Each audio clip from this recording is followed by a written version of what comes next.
If your dream is to enter one of the top 5 national law universities, then your preparation must be at a different level. Seats in top NLUs are limited and the competition is intense. But let me tell you something motivating. Top ranks are achieved by disciplined students, not by geniuses. To secure a top NLU, your score should ideally be above 95 depending on paper difficulty. This means your accuracy must be extremely high. Random attempts will not help. You must master legal reasoning because it carries the highest weight and often decides rank differences. Current affairs must be revised multiple times. Octopus revise GK at least 3 to 4 times before the exam. They maintain short notes and revise them weekly.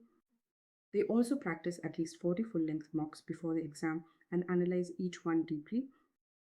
Mental endurance is another key factor. The exam lasts 2 hours and concentration must remain sharp throughout. Practice sitting for full-length tests without distractions. Build stamina gradually. Finally, understand that cracking top NLUs is not about luck. It is about consistency for 6 to 8 months. Small daily improvements lead to big rank jumps.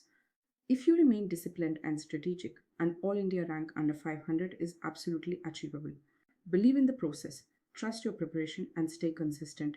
Your NLU journey is not a dream, it is a structured plan waiting for execution. Do watch all my previous videos and playlists for more details on CLAT. Thank you for watching, and I will see you in the next video.